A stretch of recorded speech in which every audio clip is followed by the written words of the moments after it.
Legends and lures are examined in their fresh light. Conspiracy theory meets conspiracy. Fact. We've embraced the possibilities. Now beyond the threshold, you are in the new realm.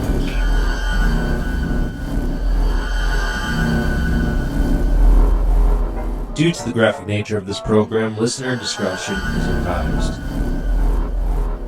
All right, we have a great witness account with us today, as well as a few others, but we're going to start off with one of the more scarier witness accounts in the alien realm. If you've heard of reptilians, you're not going to want to miss this. This interview is about, well, go ahead, Matt. Go ahead and tell a story about your encounter. 2003, I had a reptilian abduction at night. I was taken to what looked like a shut-down supermarket type setting.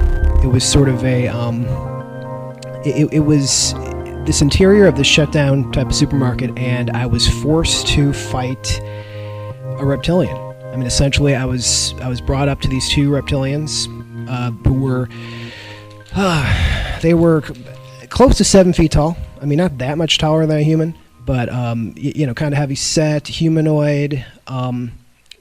Pretty broad-shouldered. Both of them had dark, brownish, sort of greenish scales. I didn't see. And there was a lot of variations of color and scale type, but basically, just out of nowhere, I was thrown into the situation and made to fight one of them. I mean, essentially, they just sort of goaded me into attacking this one, and it was a really violent. It's a really violent, unpleasant abduction experience, and I didn't think much of it, and I thought, well, maybe it was an elaborate dream, because it's a very brief experience. It was almost, like just a few minutes of memory of me being made to fight this thing, fight a reptilian, while another reptilian just stood off to the side and watched, basically, and didn't think much of it. But then, literally a few weeks later, I had the symbol drawn on the hood of my car, which was these 9 dots in a semicircle. It was on the hood of my car, and it was perfect. And I thought it was kind of weird the way it lined up with, and this was May 2003. I thought it was kind of weird the way it lined up with the abduction, but I thought it was just some neighborhood kids. It was probably just some neighborhood kids who were into something occult, witchcraft, or I don't know what, because it looked kind of like a weird occult symbol. It definitely wasn't a gang symbol. And I know what gang graffiti looks like. I grew up in kind of a tough neighborhood, believe it or not. Not that I sound like it, but so I thought nothing of it, but a UFO researcher was passing, or an alien researcher was passing through town a few months later in August. Stuart Swerdlow, who, is kind of notorious in different ways. Yeah, I don't agree with everything he says, but he does a lot of alien research, reptilian research.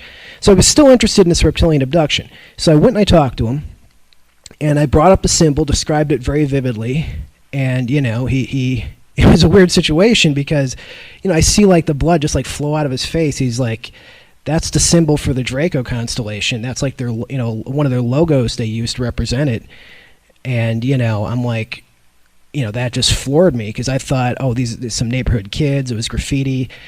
I was fully expecting just to find out what kind of witchcraft graffiti or Satanist graffiti it was or something weird and occult. But it was, a reptilian symbol, common and seen in a lot of abductions. So that kind of floored me.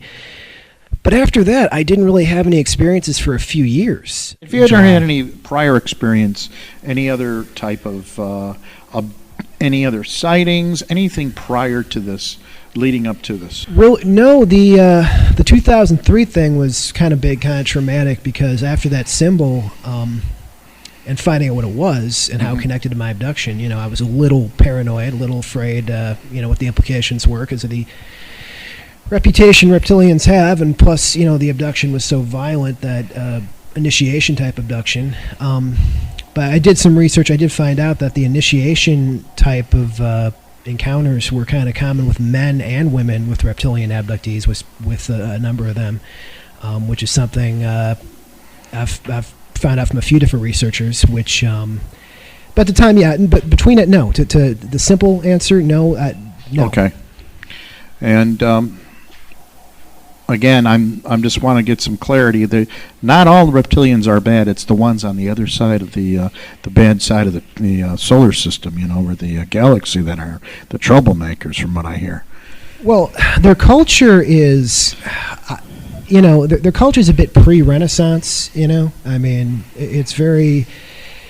The Renaissance kind of tamed, before the Renaissance, European culture was awfully feudalistic. I know we romanticize feudalism, but the fact is feudalism it wasn't the way people romanticize it in the poetry and the stories. It was fighting for very little good reason, constant fighting, everyone carrying swords and being aggressive, and so their culture is a bit pre-feudalistic, but so was Japan until like a century ago. So were a lot of cultures, and well, aren't they still the underpinning and fundamental aspects of a macho society? Anything like that? Wouldn't you say it's pretty much the same? Well, people who've encountered the females, and Joe Montalto's talked about this. Females can be pretty aggressive as well in their society. So it's not just a matter of it's not just a matter of a male-dominated system. Their whole culture is a bit more on the aggressive side. The way they conduct themselves, the way they do things. At the same time, it's almost a very when they're not being aggressive, they're actually they can be very formal, very polite, very. The way they conduct themselves, which is kind of like, again, the Japanese analogy.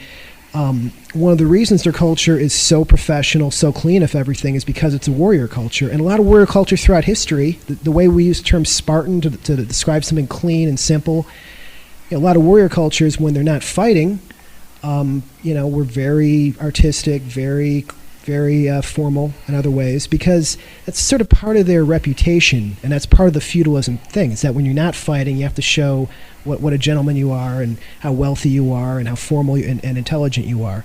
So it kind of vacillates with the reptilians too. It's almost like a Joe Pesci type thing on a Goodfellas, where they can be very explosive, but then at other times it can be very very professional, very straightforward. It's very which is one of the reasons, frankly, I think reptilian abductees are underrepresented, because even myself, for years, I didn't want to talk about this. They're very intimidating. Reptilians are extremely intimidating. Well, again, you're saying stature is about 7 foot tall. Right. These are big, muscular creatures. Again, they're reptilian. I mean, if they were goldfish, it probably wouldn't be half as intimidating, Right, But, and the long claws that they keep, that sure. Obviously they could trim and they don't, and some of them, they're... So yeah, it's kind of like, no one heard about the mob really until after witness protection and people had a way out. There was centuries where people didn't know anything about it. The only reason we know about it is because of witness protection, giving people an out to talk about it. With reptilian abductees, you don't really have that out. You don't know if they're going to come back. There's going to be some kind of retribution. And also, there seems to be a pattern of, at least of reptilian abductees, and in my case, which I can get to, where the military harassment seems to be more aggressive if you're a reptilian abductee than if you're a gray abductee. Now, on that note, the military harassment, you get a lot of harassment, do you not? Yeah, I've had 2 phones hacked. I've had impossible things happen with my phones. Now, let's say, for instance, again, your personal encounter, as you say, was with a male, correct? A few males, yeah. I mean, I didn't have... Females or males? A few males. A few a couple males. of, Okay. yeah. Now, I don't know if I've seen females, and I just didn't recognize that they were females, but I didn't hear any... Because I know other abductees, when they've encountered reptilian females and they hear them talk, they know right away they're female. But I didn't hear any... I could have been in the room with females. What is their breeding process? Do you know anything about that, or let's move on?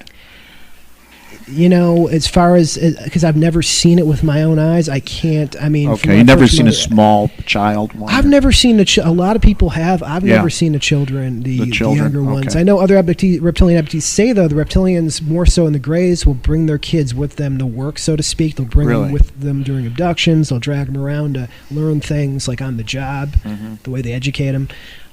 So they do bring their kids around with them sometimes, but I have not the abductions I had, they were both kind of, it's probably not the kind of thing to have a young reptilian around for, because they're both kind of dangerous and kind of violent, like training type experiences.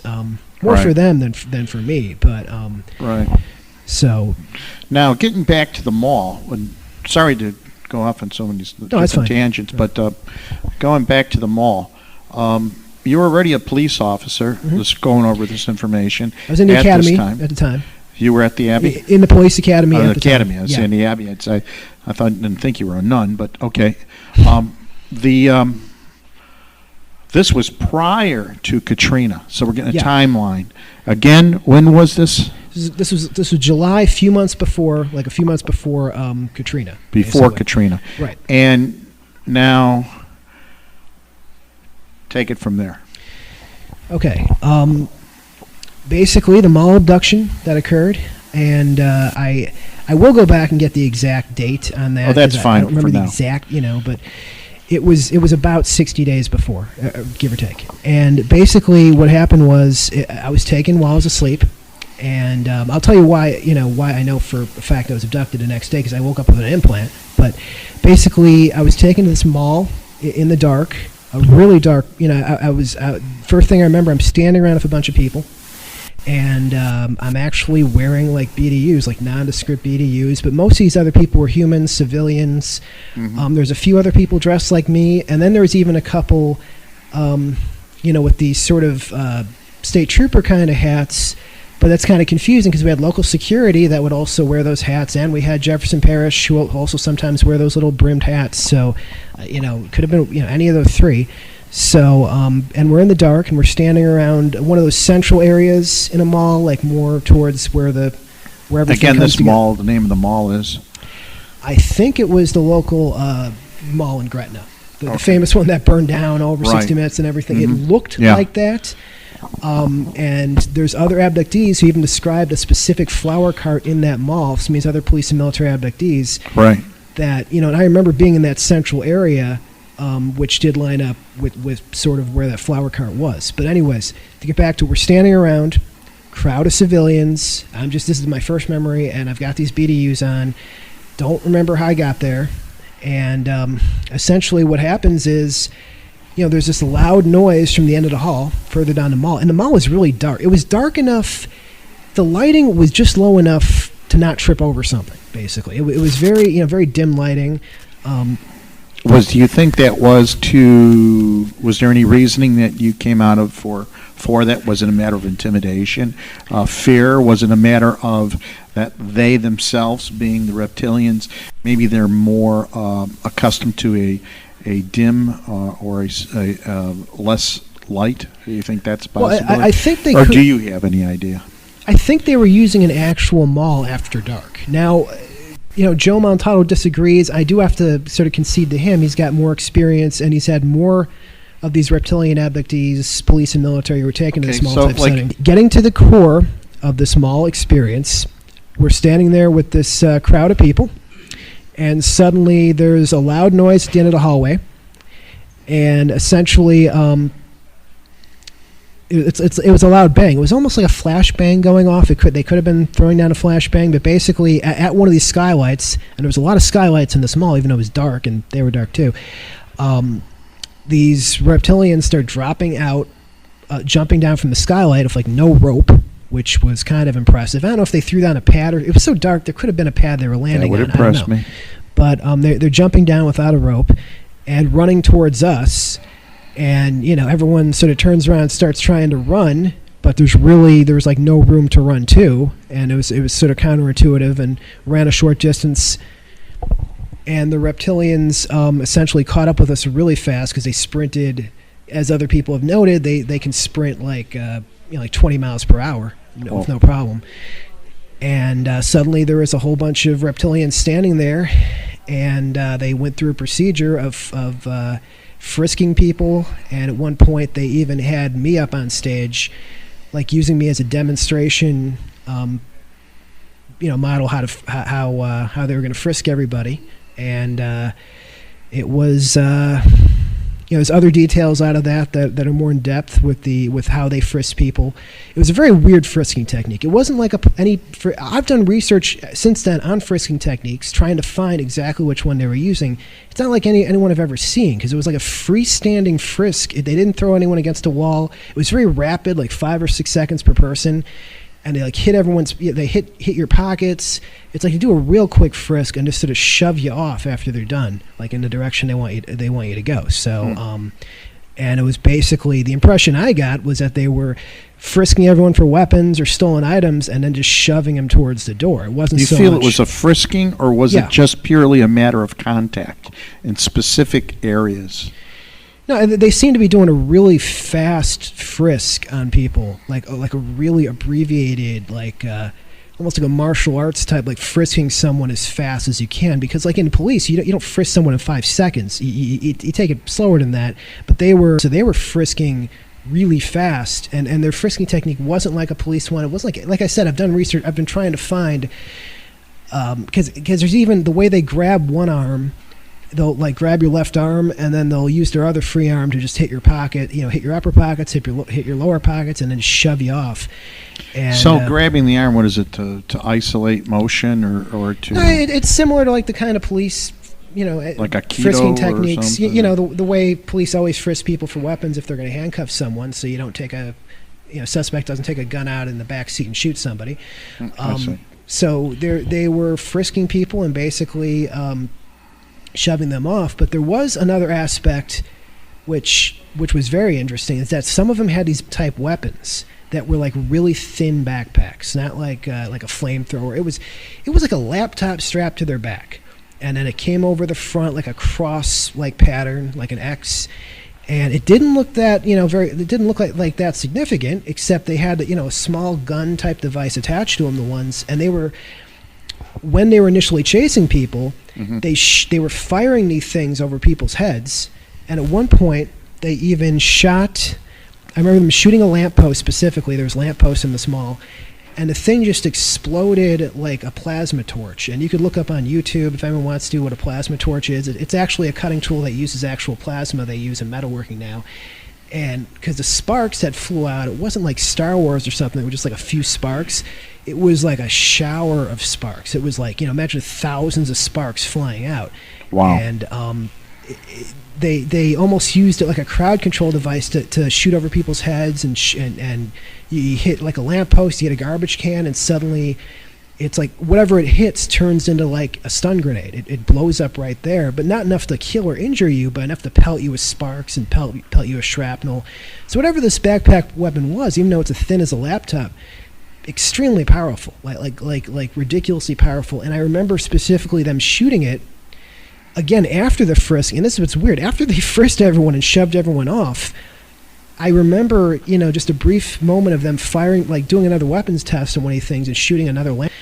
And when they did, I was standing next to this reptilian. This is like the most vivid part of the experience, actually, because I was standing. Essentially, I remember the way the light was reflecting off of its skin, and it was kind of like a frog skin. I wouldn't say it was an alligator. It looked kind of wet. I don't know if they'd recently been wet for some reason, but it looked just kind of. It reflected very well the light. Like the light, it was almost mirror-like. And I remember standing next to this reptilian as he was firing this weapon, and this ray, whatever was coming out, I don't know if it was a microwave beam or a plasma weapon. Probably not plasma, because that backpack couldn't store enough plasma gas. It was as thin as a laptop. So, particle beam, I don't know what kind of weapon it was exactly, what the actual physics of the beam was, but I do know that the weapon produced a lot of heat around the ray, which also kind of ties into the legends of reptilian, of dragons breathing fire, because this weapon was so low profile and fit their form so well that easily, if our ancestors saw a reptilian shooting this at people to scare them away, it would look like they were breathing fire, obviously, because people back then have no context for energy weapons or any of that. You just see, a 8-foot reptilian, 7.5-foot reptilian, suddenly there's fire shooting at you. And because people are familiar with snakes and venom, they presume, it must be throwing fire out of its mouth, Yeah. So as good as one end or the other, Right. Well, Right. So, I think so. Those weapons are really those weapons are really powerful. I didn't see him kill anyone with the weapons, but I did see him just startled people. Yeah, it works really Okay. well. If you hit something, it is it's almost like The Natural. You remember the movie The Natural? Oh yeah, and they hit the ball and And remember when it hit the lightning, the light, that's it? Yeah, that's cool. when the ball hits the lights and they Yeah. just like explode into sparks. Oh, yeah. It was like that. It Oh. was like The Natural, basically. So it's an effective weapon for crowd control. Of So course, you here's hit some someone quick directly. questions. Go ahead. You're in the mall. How many people approximately did you see? 30 or 40. And it's a mix of people, or is it Yeah, more men, of women, yeah. more of one or the other? No, it was mostly men, some women. I mean, it was a really mixed, group. How many of them versus how many of you? Jeez. I mean, the reptilians. There was a couple. I'd say 20 or so. There wasn't as many as people. I'd say They almost- all appeared to look the same. It was, and here's the thing: it's so dark. It's hard for me to get an exact head count when I go Okay. back over my images and my memories because it was so dark and it was so chaotic. That's hard for me to get a full the count. So the count could be off, but yeah, I'm guesstimating. Now, how is it? Now, someone's sitting out there, I'm sure, in the audience saying, well, how the heck does he know that this is genuine? Or how does he know anything in particular took place this night other than his recollections, which, of course, are nocturnal, correct? Right. What is it that happens to you afterwards that when you woke up the next day? Is it the next day that you... Yeah, the next day I knew right away. Well, first of all, it was way too vivid to be a dream. But secondly, I woke up with an object, under my skin. No redness, no incision, just a solid object under the skin, like an implant. that you've never seen before? Right. Okay. Right. And since then, you've had... have you had any unusual things or events that reinforce this as being genuine? Yeah, I mean, there was other physiological changes around that time too, which, like increased aggression, increased, digestive problems that came up out of nowhere, allergies to foods I was never allergic to. Like, I take a lot of vitamins, but now, since then, I can't. Iron just kills me. Zinc kills me. I can't, heavy metal. There's all these things I can't eat that I used to be able to eat. And then, my sensitivity of hearing, sensitivity, like my night vision increased, a lot of things. Talking to Joe Montaldo, I've gotten some interesting perspectives on that. Well, Eve Lorgan as well, and a few other researchers, that basically, as science fiction as it sounds, these physical effects are from reptilians amplifying or activating some kind of dormant hybrid reptilian DNA, which basically the abductees they choose them because they have some higher level of reptilian DNA than the average population bloodline. Now, your bloodline, there is some sort of interesting aspects to it, correct? I don't want. This is simple yes or no, because I don't want you to go into that. Yeah, I could give a. I would prefer not to. Okay. Okay. At this stage, because we are going to do some work for you. We're going to get some work done, like you requested.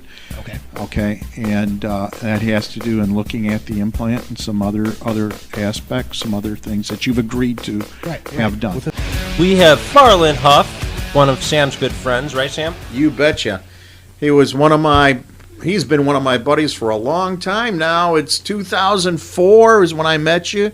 I think it was June? Yeah, it was June. June of 2004. And maybe you could give us a little insight on what happened for you to call my butt out to visit you guys in, at that time, Wilmington, Illinois.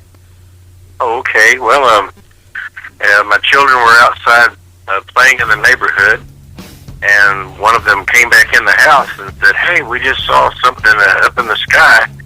I said, "Okay, show me." So they led me to the end of the block, and they pointed across the street to a vacant lot, and they said that there was a disc-like object that was just hovering above the ground at basically treetop level. There were no houses in that area. It was a large cornfield, and they said that they watched it for a little bit, and as soon as the oldest child said, "Go get Dad," they said it wobbled a little bit, and then it just lifted up into the air and disappeared.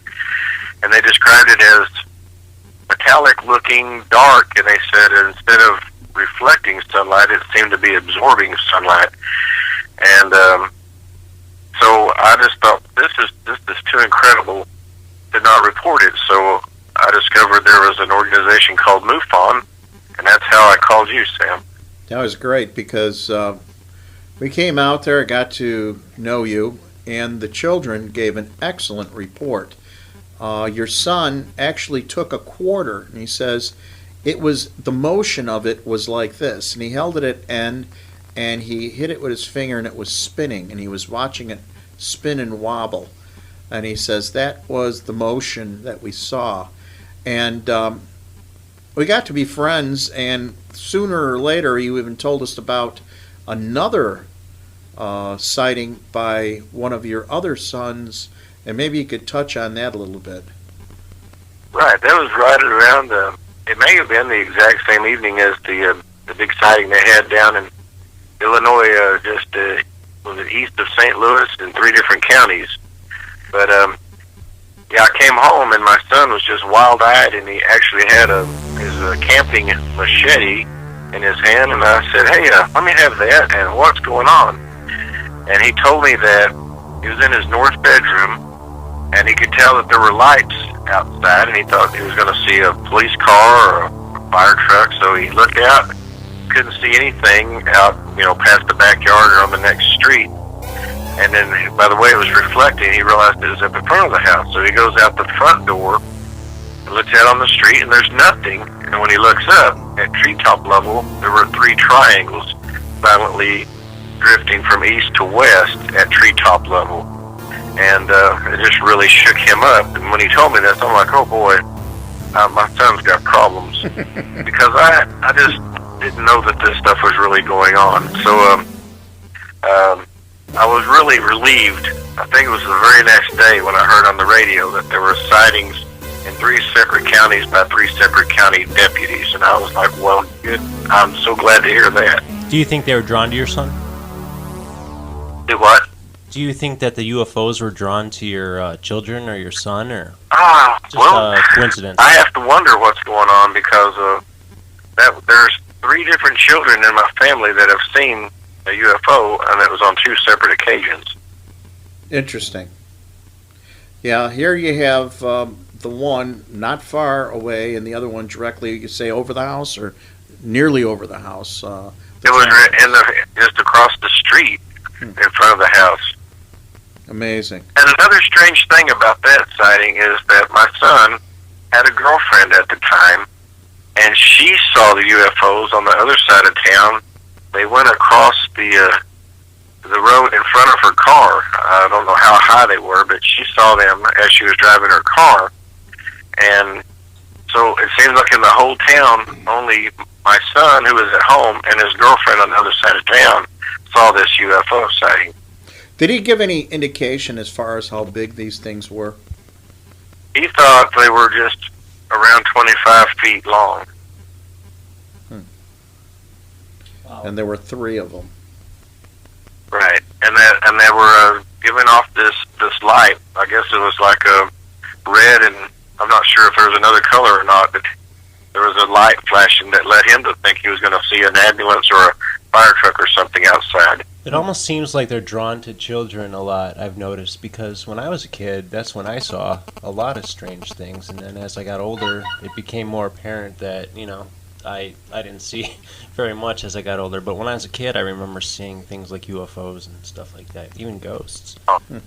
Well, I really want to see one, and I'm not getting to see anything. Oh, you've had your share of experiences as far as with Bigfoot. And oh, yeah. Now, before we venture into that, we got to be friends, and you became involved with helping assist on cases, and John's about ready to break the studio here. I don't know what he's playing with, but anyways, as you recall, we had in 2004, soon after that, I believe it was November, we had that case from Wisconsin, and you took and drove up there to see Sean and Robin. And can you tell us what you personally experienced? Because Sean and Robin have been on the show every single episode so far, telling of their many weird experiences. But what was it that you yourself experienced when you went up there? Okay, well, it was quite a drive, and so by the time I got there, I was getting tired, and I was pretty new to the whole field investigation routine, and so I just thought that the sooner that we settled in, the sooner something would start happening. But I spent the night with them, and they were very gracious hosts. And the next day, I'm out on the front deck or porch of their house, and I'm just looking at the trees and looking at the sky, and I noticed what looked like a pixelated area at the top of a tree that was across the road and down quite a ways. I would say, just from memory, maybe it was 300 yards or so away. It might have been farther. It's been a while since I was there, but anyway, I'm looking at this pixelated area at the top of the tree, and it just looks so bizarre. And I thought, well, if I look at that through my binoculars, it'll go away. It's just probably some little optical illusion here. So I looked at it through my binoculars, and that just allowed me a really good look at it. It was a pixelated area, and it was at the top of the tree and to the right. It wasn't just actually at the tree top, and it wasn't perched in the tree. It was at the top and to the right of the tree, but just right there. And oh man, it just really shook me up. I didn't understand what I was looking at, and I wish I could do that over again, because now I've learned a lot, and I would really study that as much as I could. But I just decided to go back into the house and think about what might happen that night. Now, what would be the best description of that? If you were to say it reminded you of something, what would you say it reminded you of?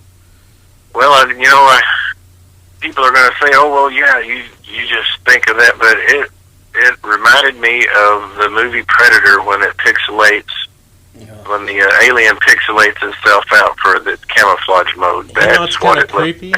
Is that they thought they saw something that looked like the Predator up there, didn't they?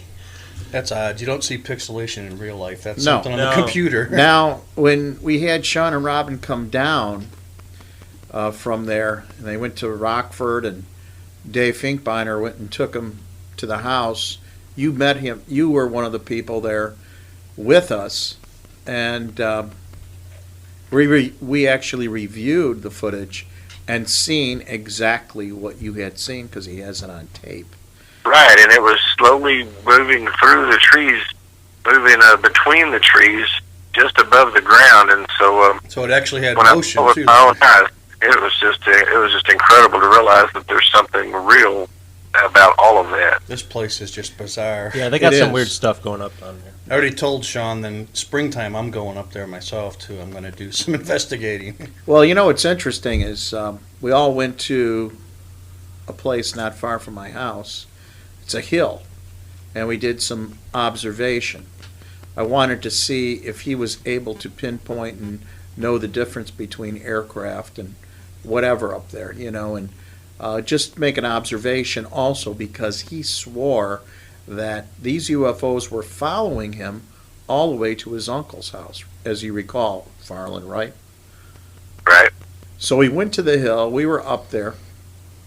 Now, I think it was Finkbeiner and Julie and I had seen these dark objects flying over the main road, and they were pretty interesting objects. And all three of us saw it. I don't know if you had a chance to see it, but you do recall us mentioning that, I think. I do recall, but I wasn't able to focus in on where you were looking. Mm-hmm. And then we came back and heard more and reviewed more. The other thing we did is we broke out the black light. And can you tell them what you saw, or if you saw anything when we looked at Sean? Oh, yeah. There was definitely a round circle, and I'm going to say BB-sized or larger, that was in his eye if he if he looked down so you could see above the iris. That's where I saw the well, I guess you would call it an implant. And he had them in both eyes, same spot. Right. And that's what really blew my mind. And they glowed. They were just as obvious as could be. Yeah. And very unusual looking. Now, when you were up there, besides that, first of all, let's touch on something else which is also an interest of yours. And what is that? Oh, that would be an undiscovered primate referred to as Sasquatch or Bigfoot. And how long have you had an interest in Sasquatch or Squatch hunting, Bigfoot hunting? Since July of 2004. What got you into it?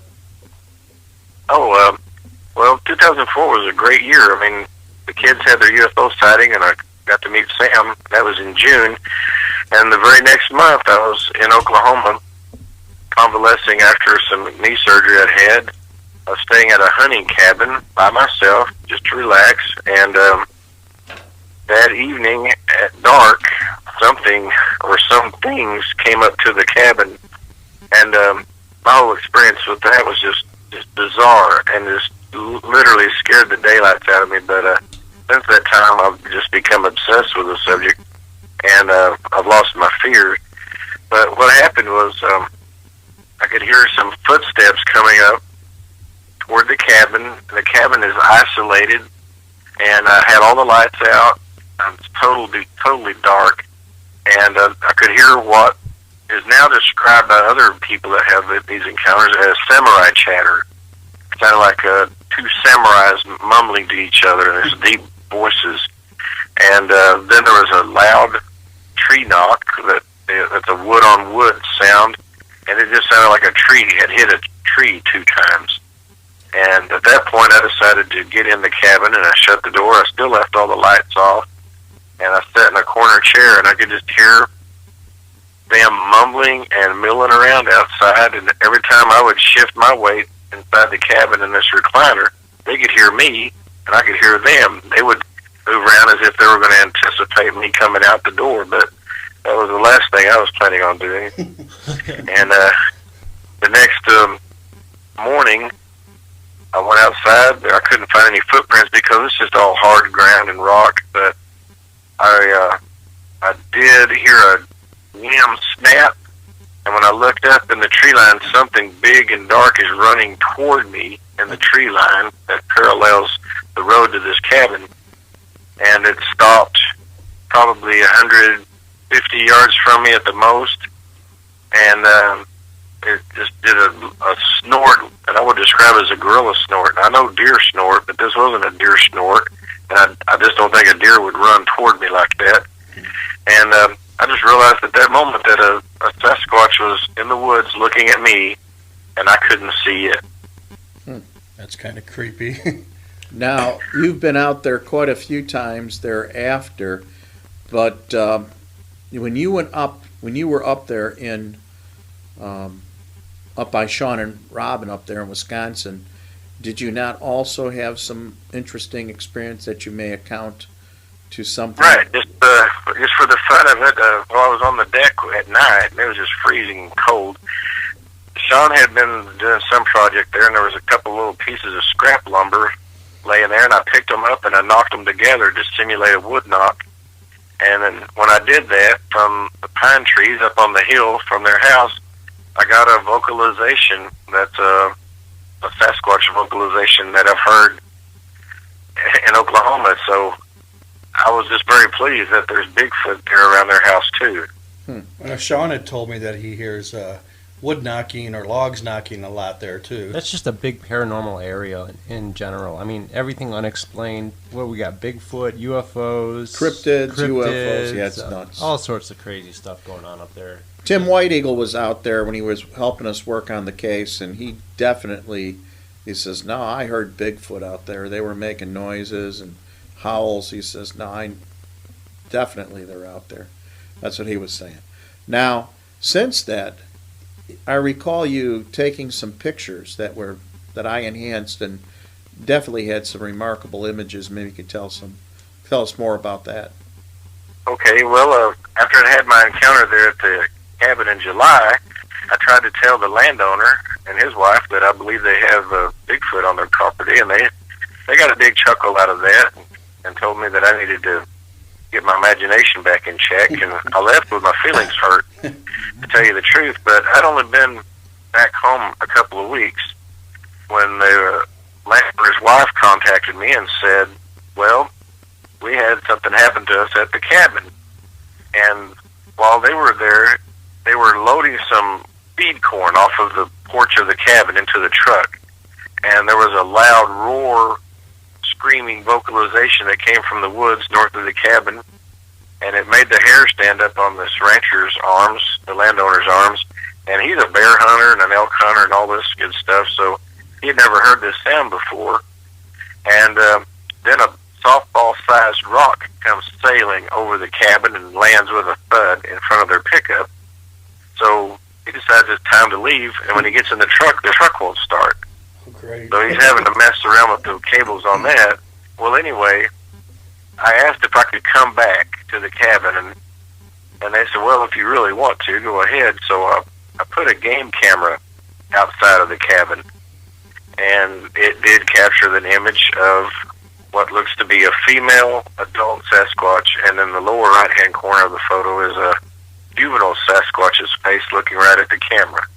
And the camera has a fixed focus, and so these Bigfoot are way too close to the camera, but it's not an impossible photo to make out. It's actually an incredible photograph in my viewpoint. Well, when I did the enhancement, you could see the shape of what would be a simian's head. And then you'd have, and you pointed it out too, you'd mentioned that this looks like the thumb and thumbnail holding there was a pail out there or something? Well, it was actually resting on the armrest of this huge metal chair that was leaning up against the cabin at the time. And clear enough, you could see these images in there. There's no doubt. That's pretty creepy. Oh yeah. Since and what's then, interesting? I'm sorry. I was going to say what's interesting to me about the juvenile is that its ear is very chimp-like. You can just see its right ear, and it's just round and chimp-like. And I just think that somehow they go through some changes as they mature. And this ain't an area where there would be chimps normally, or monkeys. This is what Wisconsin? United States. no, this is actually down in Oklahoma. Oklahoma? But it is a location. The Arbuckle Mountains. The Arbuckle Mountains, and then if you go east of there to the Big Thicket, you're talking Sasquatch area. I mean, the monster Boggy Creek was filmed down there in the Comanche Mountains in eastern Oklahoma. There are several Bigfoot sightings over there. Didn't you say before, Farland, that you were in your, what was it, your camping lodge there, and there's a Bigfoot on top of your roof or something? Some large. Oh, right. Yeah. Well, I was in the hunting cabin one time. Yes, something got up on the roof, and it was so heavy that the roof was creaking and popping. And this is actually a solid rock wall cabin, and the roof beams are made out of 4x8s and 6x12s, and so whatever was up there was really heavy. I was worried that the roof was going to give way. Imagine that being in your cabin, roof caves in, and you got a Bigfoot in the room with you. I was imagining that. I really was. I was like, man, I don't want this to happen. I would try to kill it just to prove that there are Bigfoot, just so you can have the body to prove to people. Well, it's going to be a scared animal. If it's like any other animal, it might not be aggressive, but it's going to be in a room with you and probably scared to death. I'm sure it's not like Harry and the Hendersons, but, it's... Well, there's no way I could possibly harm one, not on purpose, and especially not to just prove that it exists. These things are, to me, they're like ancient people. I mean, they have a culture, they have a language, and I think they even do art, because Sam told me, as I was telling him about this encounter I had, he said, well, they'll leave you a gift. And I said, like what? He said, look for something like a turkey feather with a sprig of grass wrapped around it, and my jaw just dropped, because I had found that exact same thing out in front of the cabin, and I picked it up and looked at it, and just couldn't figure out where the grass started and where it ended on this spiral that went around it. But I just decided that someone else had done that when they visited the cabin, because hunters come in and out of there. And I left it on the ground, and man, I've kicked my rear several times when I think about that. Yeah, I would have never hurt one myself either. No. I can't hurt animals. I'm one of those, unless it's for food and you need God, it. my Otherwise, girlfriend's with that. She's pretty much a PETA girl, man. I mean, if I even look at the dog mean, she'll be like, "Don't do that." You know what I mean? She's such an animal lover. So am I. I don't think I could ever hurt an animal either. No. I was just kidding around when I said that, but it just does kind of boggle me how I have still not seen enough evidence out there on cryptids to, I don't know, just to steer me in that direction that there are some cryptids out there. I mean, Well, I've seen let's- UFOs. Let's talk about dermal ridges on prints that have proven that have dermal ridges, and dermal ridges are, of course, your fingerprints, and on a foot are just as unique between human beings as they are on animals. And there are multiple prints of Bigfoot or of large foot castings with definite distinguishable dermal ridges.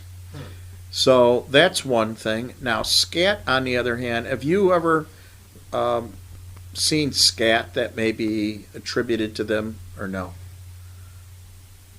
Yeah, I have found something that I thought was Sasquatch scat, but I don't have any way of sending that to anyone to get it analyzed.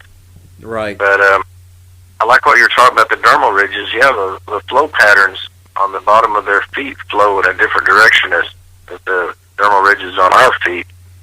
And what's interesting to note, too, is that foot casts that were poured back in the 1960s have these dermal ridges on them. And no one noticed that until recently. And someone goes, "Hey, look at these." I think it was Jimmy Chilcutt, a forensic expert down in Texas. He pointed it out to the Bigfoot people. Didn't he do work for the FBI? I think he has done some work for them. He actually worked for the Conroe Sheriff's Department. Yes. I think, and he's retired now. But yeah, there's lots of evidence. It's just not evidence that science will accept as definite proof. But that might change this spring, because there's a person in Texas right now, Dr. Melba Ketchum, who's doing a DNA sequence from Sasquatch hairs. Oh, that's cool. And she's got the mitochondrial DNA sequence.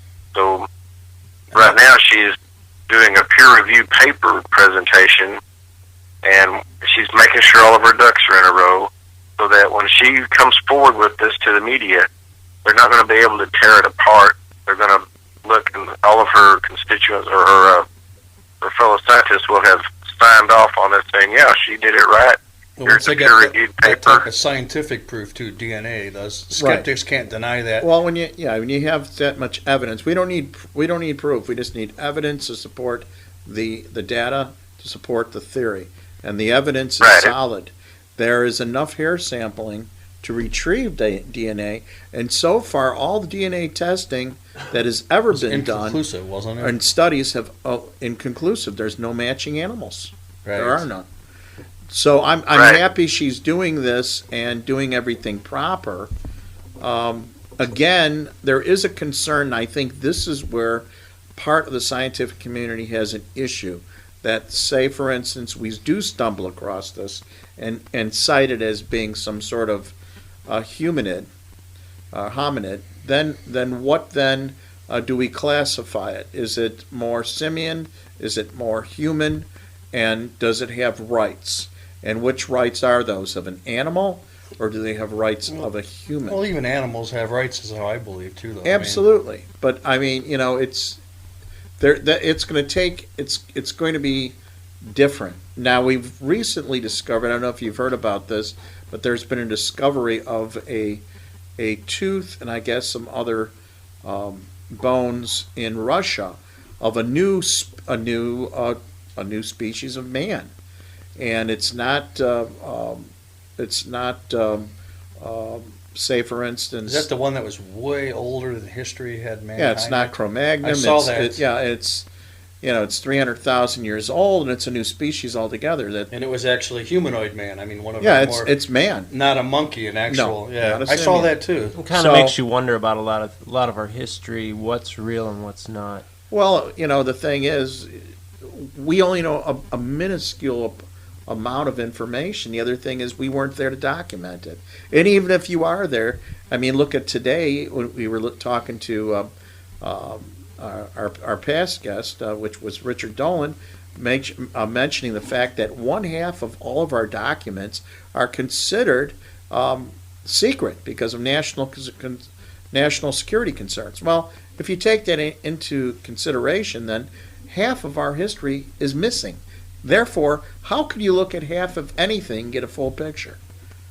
So, getting back to your the DNA sampling, I think this is going to be huge, and when it comes out, and the results of it, I think you're excited about that. Oh, big time. And I believe that DNA sequences have been obtained in the past, but they come back so close to human that they always assume that the hair samples have been contaminated. Yes. But I believe the DNA is going to fall somewhere between Neanderthal and human. It's going to be very close to human. There's so much what's happening now, especially after the new year. I mean, as time goes on, more and more secrets are going to come out, and more things that were undiscovered in the past and we didn't know about are going to be coming out as discovered, or new discoveries are coming every day as time goes on. And I think we really are heading into what Sam said it as before, an event horizon of, I mean, that is the perfect word for it, an event horizon.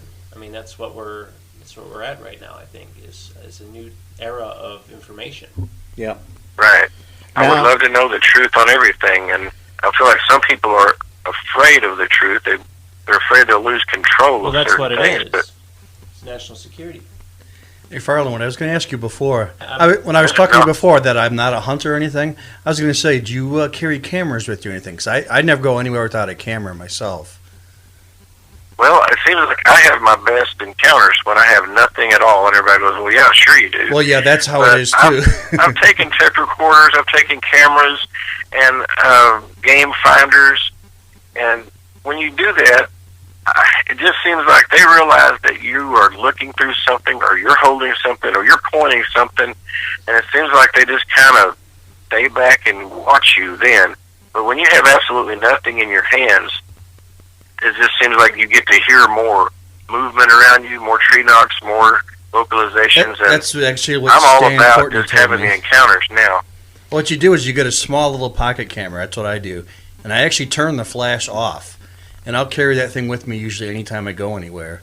And it can't hurt, but that way it's not showing. It's one of those things you pull it up and take a picture if you can. But turn your flash off for sure, because that'll give them a heart attack and possibly get you killed. Yeah. Now, I agree with you, but I just feel like when you've got something like that, your mannerisms are going to be different, because you're thinking about this camera you have, and there's just going to be something about you that they can pick up on, I believe. And so I have backed completely off of trying to get any photographs or anything at all, because there's so many people out there trying to do that now. I hope they do it. I'm rooting for everybody. And when I go out into the woods, it's just for my own encounter. If they let me know that they're there, that is just such a reward for me. I feel like somehow I'm accepted to a point. That's true. So it's your personal journey is what it boils down to, not out to. Well, the reason I want a photo actually is because other people say the only real way to do it is kill them. I don't want to kill it. No. I just want to try to get some photos of it to show it's there. I mean, well, that's a Michael Shermer. We got to have the body. Show me the body. Yeah, I don't want to kill a creature. Got to have the body. Like last time I looked, I haven't seen Jupiter laying in some sort of under some sort of microscope. I mean, there are things outside the reach or the ability. And what's the new UFO one I'm saying? Remember, it's not a real UFO unless you can get the ashtray. You got to bring the ashtray back. There's one for you. Well, here you had experiences out there. I'd like to have you share some of the findings you had while you were in Illinois here in Wilmington. And first of all, do you feel that there are Sasquatch in the Illinois area? Oh, I think Illinois has several areas where there's Sasquatch, and I think there's been sightings in every state except Hawaii. And I think there's a reason for that. I mean, if it's a big hoax, why hasn't someone hoaxed a Bigfoot sighting in Hawaii? I just don't think there's any Bigfoot in Hawaii. And I think that anywhere that there's plenty of deer, because that is the main food source for them, and there's cover as far as the forest goes, and there's fresh water for that. If you've got those three things, then there's a possibility that there's Bigfoot there. Now, when you were in Illinois, you were doing some experiments and some excursions. Did you feel you had any luck when you were doing that? Oh, big time. And I would go into the woods and let it get dark, and then I would walk out in the dark. And there would be something walking beside me, and when I would stop, it would stop. When I would walk, it would walk. And I was doing things like that for a period of 5 years until it finally led up to a point where a research partner was with me in this little area. And in the complete darkness, we had something methodically moving through the woods at just a big, steady pace. And you could just hear all the vegetation and tree limbs moving out of its way. And it got behind us, and it's only 30 feet behind us. And we just keep sitting in our chairs, pretending like we don't hear it. And then suddenly it just rushes out. There's all this romping and stomping and rustling, and it just comes right up to us. And all we can see is there's something big in front of us. It's not blocking the stars in the sky. It just comes right up to us. And I yelled a name that I call it this name every time I come to this area. And it just stopped, probably 10 feet or less, right in front of us. And then it just went back to the tree line and kept walking away from us. And as it was walking away, you could hear it snapping tree limbs off. And we think that it was on all fours, and that it probably came out sideways and was romping up to us. And we don't know what it meant. I mean, if it had wanted us to leave, if it had wanted to kill us, it could have done anything. It could have made sure we never came back just by scaring us to death. But it didn't growl.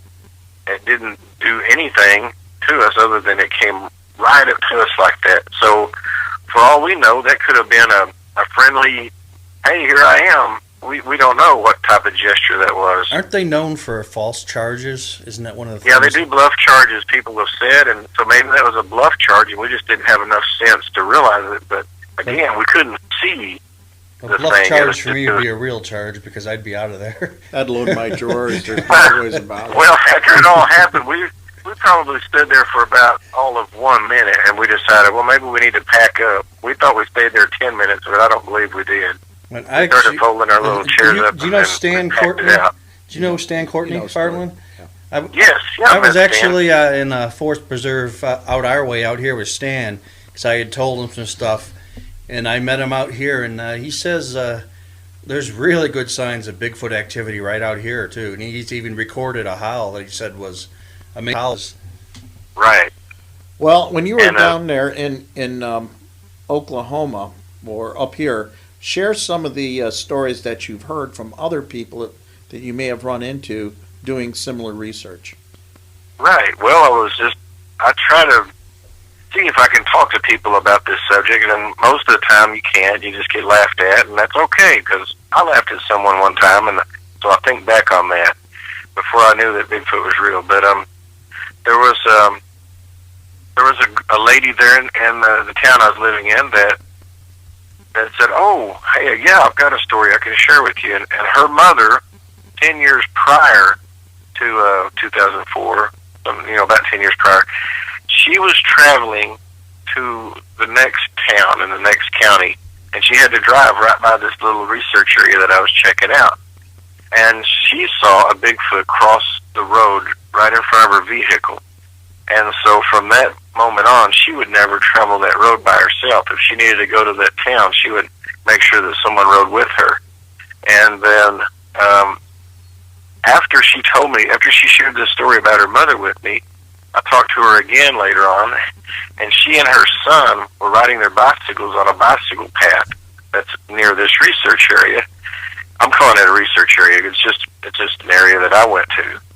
But her son was riding his bike ahead of her, and he's just about 10 years old, maybe younger, and he's a little ways ahead of her. So he goes around a curve out of sight, and when she goes around the curve, she has to stop because there he is, straddle his bicycle, and a Bigfoot had crossed the bicycle path in front of him, and it shook him up so bad that he just wanted to leave, and he never would go back and ride his bike there with her ever again. Well, that gets your attention. Yeah. I guess I saw one when I was a kid, which I wasn't aware of, and Stan told me it was one, and I was about 14 walking, I was in Mahaffey, Pennsylvania, walking right next to the creek, and there's heavy woods there, and I saw a black bear. Well, at that time, that's what I thought it was. But as I walked, it walked. I'd stop, and it stopped. But I was just a kid, and I was talking to Stan about that, and he's like, holy crap. He goes, bears don't do that. He goes, that was a Bigfoot. Exactly. I think a lot of times people say that people that see Bigfoot probably saw a bear, but I think it's the other way around. Yeah. Yeah, 'cause I never thought of that. You know, looking back in retro and being older, that's true. A bear's not going to pace you and stop when you stop. A bear's going to come out and eat you or run away. That's only two things. Right. Now, on the getting back to UFOs down in Oklahoma, you've had your share of some new events going down in and about the area, and maybe you could touch on some of those and give us some ideas of some of the strange things that have been happening in Oklahoma while you've been down there, or heard about, I should say, also. Okay, this past summer I had my night vision monocular out, and I was scanning the tree lines looking for any eye shine or anything, and so nothing was happening. Well, something did happen, but I don't want to lay too much information out. Everybody's like, man, this guy's so full of it. So anyhow, Well, that's all right. We'll listen. On this show, they won't think that. No, Don't they worry. won't think it. Go ahead. Tell us. Okay. Well, I eventually ended up turning the night vision up to toward the sky, and there was a star, what looked like a star, looked like all the rest of them, but this little star was on maneuvers. That thing was zigzagging and zipping around, and so it was great that I did get to see that. And I can't imagine what it could have been other than a craft that was under intelligent control, but it wasn't moving like an airplane. And this landowner that has the hunting cabin, he recently saw a strange craft, and he described it as looking like had a huge fuselage, and coming out from the sides of the fuselage quite a distance was like a chrome pipe that came out at 45-degree angle, and then came back and then tied back into the craft, and that was on each side. And it had a huge tail that he described as canoe-shaped. And I don't think that he didn't describe much about the wings, but he did say there was contrails coming from it, and the whole thing, he said, was like it was painted orange. Because I was asking him, do you think it was reflecting the sun, or was it glowing, or what? And he said it must have been painted an orange color. And it just sounds bizarre, and he said that it was traveling straight up, and that it had lifted up just like it had been hovering above the ground a ways, and it was going straight up and climbed to several thousand feet and leveled off and continued on to the east. And he said it was that it really just kind of just zoomed off. And he used to be he had a pilot's license. I know that he was very comfortable in his estimates on the distance and the elevation. And I would have to go back through my notes and make sure I had all the numbers right, so I don't even want to go there. But he said it really zoomed off, and he just was puzzled. He couldn't imagine what it was. Wow. All right, well, thank you very much, Farland Huff. We're back. Sam's looking at me like he's got something to say. Go ahead, Sam. Yeah, gentlemen, I received a call this morning from a good friend of mine by the name of Bill, and he and another friend of ours was saying something over the Sears Tower. And can you give us some idea of what you were seeing or how it all came about? Yes, I got a call from Bob. He was outside taking a break, just coincidentally looking up. And he saw an object up the Sears Tower. It looked like it was standing still for a while and then maybe heading east a little bit. It appeared to him to be have a red glow to it, a red light. And so he called me. I came out to our rooftop, which is about 14 floors, and I started to look up, and I found it, and it was actually at the time heading north, maybe slightly east. And I saw something blue, and I definitely saw a red light that was just was gaining strength. It would get fairly bright, and then it would fade away to nothing, and it would repeat that. Did anybody else see it around you, or were you the only person? Well, I was all alone. I'm up on. No, I didn't have much time to act. I got the phone call, so I grabbed my camera and I took off to the rooftop. So no, I didn't have anybody else with me. So the both of you were able to get an idea, triangulate, get an idea of the height, and from that, you were saying you felt it was relatively high in the sky compared to the air traffic. You felt it was higher than that. Was that correct? Yeah, and it could be my angle. Bob kind of felt that it was somewhere in the same vicinity as the air flight. My angle, maybe the plane was closer, but this appeared higher to me. Now, what was it that was so unusual? Well, it was just unusual that it looked like some type of sphere, and it looked to have a little blue on the sphere. It looked there was definitely something red that looked like another sphere, and it had something vertically hanging from it, which I couldn't really tell, but it appeared to have a light to it. So there was something illuminating on that appendage or something like that? Yes. Okay. Yes. Now, as far as motion, size, what is it that triggered it as being unusual other than the object itself? What did it do? Well, it didn't move anything like an airplane. It more or less was just moving very, very slow, and you can definitely see that it had some round shape to it. It had definitely a sphere shape to it. Again, it was quite high, so it was kind of difficult, but I definitely, I did see a red light, and I did see blue. Then the motion of it, you said there was some circular motion to it, or? Well, I didn't see the circular. Bob, when he called me, he said it appeared that it was kind of circling in the area of the Sears Tower, kind of heading east then it started to head east. By the time I got up, I caught it past the Sears Tower heading, not far past, but heading north of the Sears Tower. So how long did it stay in the vicinity for? I mean, how long was it around for, do you think? Well, I saw it for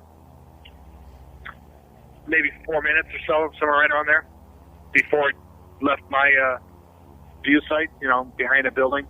Compared to other air traffic going on above or below, how would you compare it? Oh, the planes were looked like rocket ships compared to this thing. Okay, so as far as the way it moved, it was very, very slow. Very slow. And when it took off, was there any variation in the speed as far as? No. From what I saw, it kind of maintained the same speed. Okay. Now you also took some pictures, correct? I did, yeah. And at looking at those pictures, were you able to discern anything as far as object, as far as shape to the object or anything else? Were you able to get a better idea of what you were looking at? Yeah, and when I looked at the pictures, it kind of backed up what I thought I saw. The picture shows two round objects. I mean, if you didn't know any better, you'd look at them and think it was a balloon. And the piece hanging, I kind of doubt I'd be able to see a string with my naked eye. That's the part that kind of, I start thinking maybe it's a weather balloon. But if it was just two average balloons, I don't think at this distance I would see the string. Okay. But in the picture, that pennage that was hanging is all blue. And how far away from where Bob is versus where you are you as far as distance? Just approximate. I would say we're just under a mile or a mile. And you feel this was above normal air traffic or the air traffic that you were seeing? I was thinking so, yes. Okay. And as far as if you were to judge by that distance, size, because you're pretty good at that, what would you judge that to be as far as size? Bigger than or smaller than a plane? Smaller than a plane, yeah. Substantially, would you say? I'm sorry? Substantially smaller? Yes, I would say so. Okay. What we'll do is we'll take a peek at this and analyze it some more. And Okay, have you seen the picture yourself? Not yet. We just walked in, so the first thing I Okay. want to do was get your interview. And Okay. thank you very much. And keep me abreast of this, and we'll analyze it and give you a call back. Okay, buddy? Okay, sounds good. I'm trying to get another picture of a plane in the same vicinity. Oh, so you have perfect. something to compare the pictures by. Yeah, do you think That would be perfect. Do you think somebody else had to seen it if it was I right would down hope the loop, somebody you else know? would see it, Yeah, you know. I hope so. Yeah, In people. Chicago, there's Yeah, a we'll lot of call people. WGN and a few other places to see if we could And if anybody see if listened, somebody yeah. did see that. The other thing is, maybe if they're closer, they had a better idea what they were looking at. Either way, it was unidentified. It was flying, obviously an object, and of course, one of our key witnesses from Tinley Park had his eyes to the sky. Actually, two of them. So, the A team was out there from Tinley Park. Good going, guys. Yeah, thank you. That was Thank you this, so this much. is like breaking news. It is. It's like breaking news. They you ran know? inside the house so fast. They were like, "We gotta get this! Oh my god! Oh my god!" It was This like, is great. "Oh god, yeah, that's cool." It's in the middle of the loop. Somebody had to have seen that. Yep. So it's wow. We'll see. Like he says, he's very objective. Could be balloons. The bottom line is whatever it is, it is. And I wonder how it took off. He said it just kind of. I was going to ask him that. He the said it flew speed- behind a building. Or Yeah, something, supposedly you could there see it. wasn't a variation in speed, so it could be something that could be as simple as a weather balloon or balloons. Something far more illuminating or reflective, being like a string or something. We don't know, but the bottom line is we'll analyze it, take a peek at it, and if it stays unknown, it's unknown. It's got to be That's something it. because I think that's a no-fly zone over there, isn't it? It is a no-fly zone. So it's got to be something. Yeah, That we were doesn't apply talking to about, balloons, but it I doesn't don't think. apply to balloons or Yeah, UFOs. yeah. Our next witness is Mike, who's up in Freeport. And back in, I think it was early last year in January, we seen many reports coming in. Also, a strange event pertaining to a possible meteor coming in over that area. Speaking of that, oh my God, you just remind me. Last night, I was outside on my deck having a cigarette, and I looked up to the sky. I mean, it was right before, I'd say it got dark out, right before John came over, and I saw something burn. I mean, I was looking up at the sky. I was like, that's a funny-looking light up there, And then I found out it was an airplane. Well, what I thought was an airplane, but it just looked really high. So I thought, blinking lights, it's probably just an airplane. A couple seconds after that, right above the street across from my place here, I saw a meteor or something just like an ash. It was falling from the sky, and it burnt out just before it hit the ground. It had to have been a meteor. Yep. And, yeah, it was so interesting. I have never It's seen amazing an how small something could be and illuminate so bright. It could be just the size of a grain of sand, and that baby could be seen from some distance. Yeah, I Just don't get hit in the head with one. Well, no, I wanted to go over there and look for it. I was like, I wonder what the hell that was. Yeah. It had to have been a meteor. I've never seen a meteor like that. I've seen them up in the sky shooting in stars and stuff. But A lot never of on the debris, ground. too could come in, of course. We get that now and then where space debris comes in and makes a very interesting fireworks display. All right, when we come back after the break, we have Mike from Freeport. He's also a witness to the unexplained. He'll tell his story when we come back. That and more. Sam's got a little surprise. Yes, What's going on, we Sam? had a surprise this morning of this sighting over Chicago.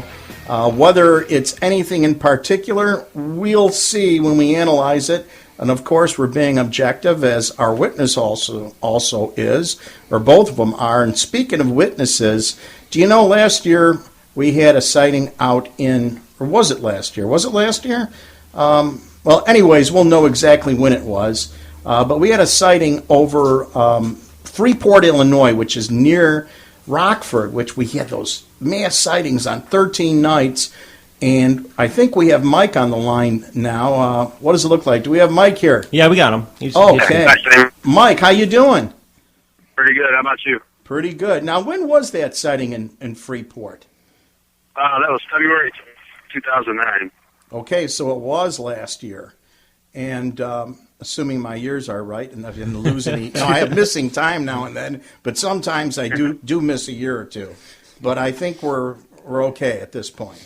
Now, in February, what was it in particular you were doing prior to this event? Actually, I was just out back at the house, just having a smoke, just kind of staring off in the sky. And wasn't really looking for anything, just kind of was there relaxing. And what was it you seen, or what caught your eye? Oh man, it was just wild. First thing I seen, I mean, just out of nowhere, I seen this huge white light coming in over the horizon into town. It was just, as soon as I seen it, I could tell it was something that I'd, never experienced, never seen anything like it. It was just pretty much unexplainable. Now, what day was this? That was February 10th. And what day of the week? What day of the week was that? I can't be for sure. I think it was a Tuesday, though. Okay, and approximately what time of the day? It was about 1 a.m. in the morning. About 1 a.m. in the morning, you're out there having a smoke, and you're seeing in which direction this light coming from? It was coming from the west. Coming from the west, and you notice it as being very unusual. In which way? How was it odd? It was just the brightness of it, and I've seen tons of things, I've seen planes, helicopters. This was nothing even close to anything you compare to anything like that. It was just, I don't know, just something you've never seen, just a huge, bright white light, and it was so low and so, coming in so low that it was just crazy to see. What was your first reaction when you seen it? As soon as I seen it, I knew it was something unbelievable, so I ran in the house and started looking for the camera. Now, did you end up catching it on film? Actually, I snapped photos of it off my camera. Oh, that's cool. Yeah, luckily we do have some great photos and very interesting detail of the photos. In addition to multiple witnesses on the second sighting. Now, correct. Was that second sighting? Oh, first of all, let's describe what it was as this object approached. What were you seeing? Okay. Let's say it's getting closer and closer. And when is it? How far away? Well, it's difficult to tell how far away, but how soon after you just see it and get and you're able to get a photograph of it? Were you able to get the photograph of it first and then start to see some detail, or is it the other way around? Pretty much both. I mean, when I came out the house, it was going by the side of my house, and it was about, I'd say, 4 stories above me, maybe a little bit more than that. Not too much, but I could really make out the shape of it and everything. Yeah, I just seen, coming in, it was like a huge white, bright light, just, really big, and I could tell it was something very unusual. So when I got my camera inside the house, I came out, and it was approaching towards my house. I looked over to the south and was able to see it, and it just, I could really pick up the shape and everything. It was kind of like an oval shape. No wings, totally silent, flying at a speed that you'd think it was going too slow, that it would just fall out of the sky. So, it was just crazy. It was black in color. There were red, green, yellow lights in little circle forms on the side of it, and then on the back you could see like lights on that side too. I could pick up the whole shape, and it just was unexplainable how this thing was flying and how it wasn't falling out of the sky. And as far as size compared to an airplane, how would you compare it? So let's say to a commercial jet. Okay, I would say a commercial jet. It was probably it would be smaller than that. But, this didn't have wings. It was just a mass form. So as far as, what you're actually looking at as not being wings, it was actually pretty big. I'd say, if I had to say how big it was, I'd say maybe 5 cars, maybe, put together. How long did the event last altogether? After I seen him fly by, or after I seen it fly by the first time, after that, I took another photo. I actually took 3 photos that night, and there were two other crafts, or two other things that were unexplainable too. So Now, let's get to the other ones. What else was seen, Okay. and how soon thereafter was it that night that you seen these other objects? well, it was simultaneously. I mean, I took the one photo, and then as I, after it passed where I could, see it at my house, I looked over to the east, and I seen what appeared as like a fireball in the sky.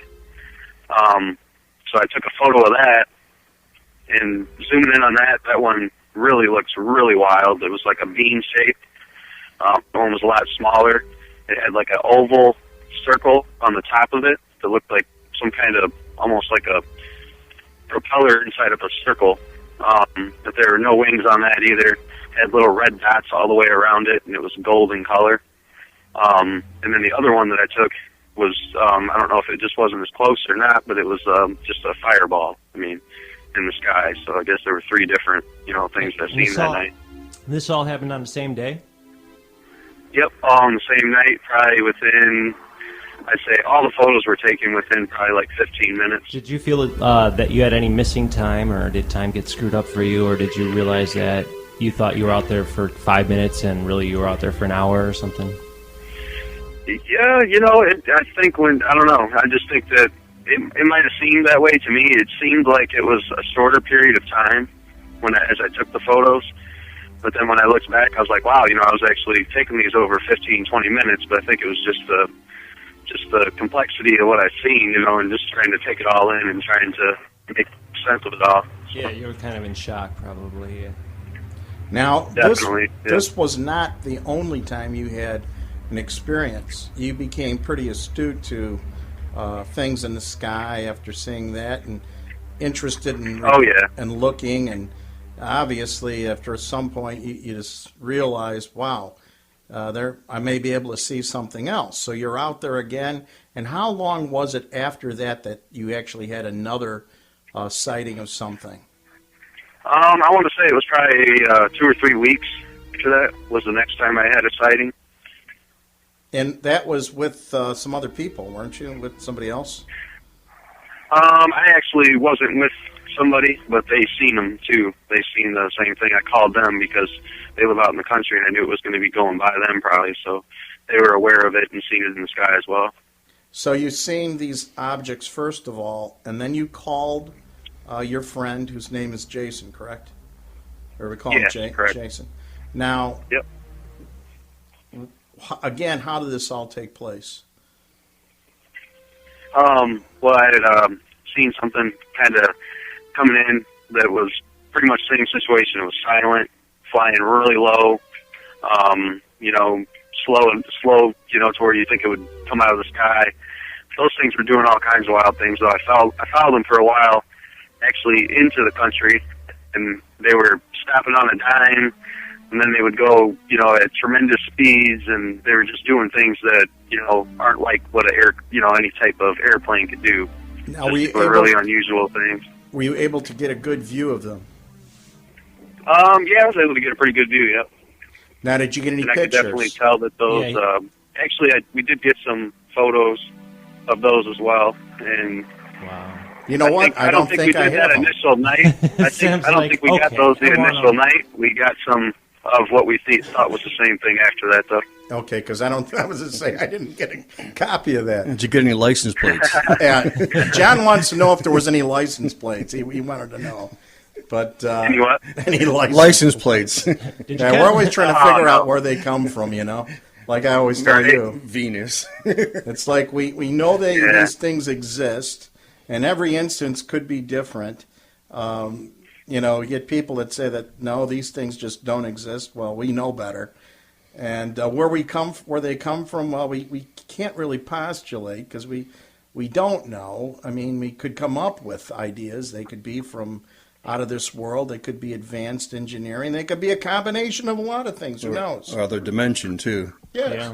Yeah. Definitely, yep. So has the activity stopped ever since then, or does this stuff still happen around there, or has this been happening there a long time, or was it just that one day? Recently, haven't seen much. Haven't seen anything recently. Not not anything like those times. I mean, that was just, until you see something like that, I guess you just, you don't know what to think, but then it kind of changes your whole perspective on things. And Now, I'm definitely always watching, so. that second sighting, you really had a real good look, at least, of one of them, and you said there were two of them that night, correct? Yep. And you went to the school. Wasn't it a school that you went to and you were looking at it? Or was it a church or a Yeah, school? I seen them fly over the school. I seen one fly over the school, and there were actually two, and they separated as it came into town. One was one was flying south of town. The other one was going kind of through the center of town. And those two crafts I seen out towards the airport, which our airport is a small airport, and it was closed. And I talked to the people there, and they said there's no way anything should have been there. And these crafts were actually at a standstill above the airport that night on the second sighting. So, I mean, that was pretty wild to see. And to, obviously they weren't landing, and they weren't supposed to be landing. They were just, stuck in the sky completely. What's their interest in airports, Sam? I don't know. They sit there and laugh at our airplanes. They probably laugh at our planes. Now, when you're looking at it, Mike, give me as much detail. First of all, what are you hearing? Nothing. Hearing nothing at all. Okay.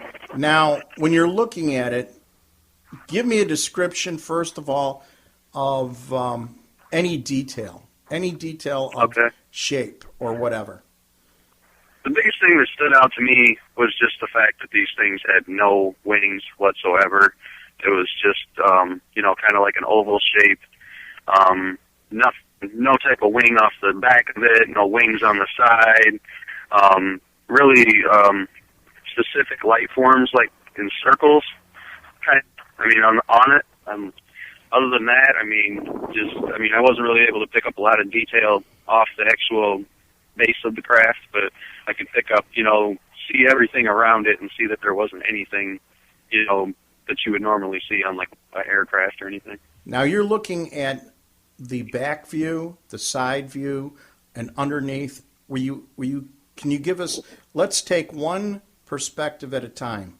Underneath, if you're underneath it, what are you seeing? If I were to look up, looking at it, what would I be seeing, or what is it you see? If you're underneath it, you're not seeing anything but black, and then there seemed to be like a white light in the front of it, where like if you took an arrowhead, the front of it not being at a point but being curved, that point right there underneath, there was like a white light. And when I say white, not like any type of yellow, like an actual white color. In the back, not like an arrowhead, but instead of being like straight across, it actually kind of ovaled in a little bit. So it's concave. Like exactly. Like you could almost make a circle in the back of it. You'd already have a start because it started to circle in. And at that point there, that appeared side of the craft the way it was flying, which it's hard to say if these things can fly they could probably fly any direction they wanted to with anything being in the front or the back, but on that specific side where it was concave, it had lights in a row. There were probably like 8 lights in a row, almost like some kind of reminded, what they would call a propulsion system or something like that. Now, that's looking directly at it, so we're not underneath, but inside that concaved area. Now, follow me on this. If you were to take a pumpkin seed, look at the pointier end of it, and hold it up. It's rounded but pointy. Then you hold it, and you were to, let's say, take your fingernail and take the back section out. Wouldn't it look similar to something like that? If you were to carve out concave, that back section? Yes, I'd say so. Mm-hmm. Now, the lights on the sides are around the rim or the edge that you were also seeing. So you're saying green, orange, like around blue, the edge. Yep. Yes, yellow, and many of them. Yeah, I would say so. There were many, and I would say that the sides you could tell it was 90 degrees. You know what I mean? There wasn't any type of you could see that this was the end of the craft, and it was straight from up to down, straight across, and you could see the lights. So that's why it was so easy to see that there weren't any wings or anything. How thick was it, would you say, compared to the body? I mean, if it were an inch long or 2 inches long, how thick do you think it was? If Okay. you know, compared to the yeah, width of the or compared to the length of the craft. yes. I would say it was probably, from one side to the craft to the other side, we'll just throw out a number like 10. And from the top to the bottom on the sides, I would say maybe 2. Okay, so it was relatively thin. Yeah. Now, the funny thing you mentioned is they can move at any angle. They're not moving aerodynamically. Correct. And they also flew, instead of flying they actually flew on a tip.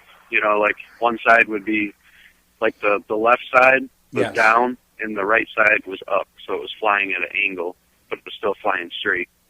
And you've seen them move standing still and then moving rapidly from point A to point B? Oh, yeah. And stop Yeah, they on were- the dime, pretty much? Oh, yeah. Yep, they were at a complete standstill over the airport. Now, you watched them over the airport? Yep. How far away from, the road? I know the area. Were you at the road watching it over the airport, or were you at this Yeah, location? I was at the road, and I would say at the most I was probably half a mile away. And the name of that airport is? Albertus Airport. Now, you were proceeding, going east by southeast to Jason's location. And were you still seeing them at this point while you were talking to him on the phone? Actually, by the time I had talked to him, I had one that I could still see in sight. And then that's why I think that he's seen the other one, because I lost track of the other one. And then he had seen the same thing that I saw coming by his place. So it made sense to me that I'd lost that one, and that was the one that he was seeing, because I could still see the one that I was looking at, and that wasn't the same one. So I could tell that by the direction that he told me he could see it from. So. Okay. The one that he saw, do you recall where he seen it disappear at? It was an interesting location. Do you recall? Where he's seen it disappear at? Is that Yes. what you said?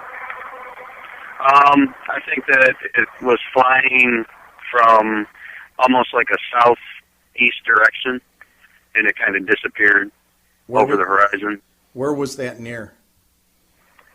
That was out on out by Jay's house, out Highway 20. You went Highway 20 from Freeport to Rockford. Now, where he was saying that it was near some location that it. He Oh seen- yeah, it was by the time he almost couldn't see it anymore. Before that, he seen it at a power plant. Which one is that? That's the Byron nuclear power plant. And as I recall, he mentioned that at this point it became very illuminated. It lit up and then it just disappeared. Correct. Yep. That's cool. I wonder if it's recharging or something. I don't know. Yeah, I mean, these things were doing all kinds of. Well, you always see them at nuclear unconventional plants, too. things that you just don't see all the time. That's for sure. Well, here's something interesting. Wasn't there also a scenario of soon thereafter or in and around that time a blackout or some power issues? Yeah, actually, after we had those sightings, that same night, we had a major power outage in Freeport, bigger than what you usually see. I think probably at least half the town was out of power. And where does that power come from? That power, I believe, comes from, say, out around Pearl City, Illinois. I could be wrong on that, but I think it's somewhere west of Freeport for sure. I'm wondering if it's from Byron.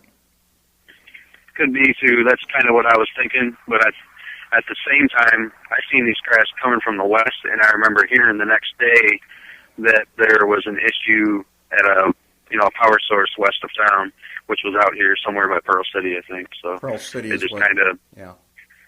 That's what you told me originally, Pearl City. There was a problem out there, too. Now, yeah. did It's you been a little have, while. It's hard to remember everything. But. did you have any disturbances as far as your while this was going on with your cable or anything in particular? Any disturbances? Not that I remember. Okay.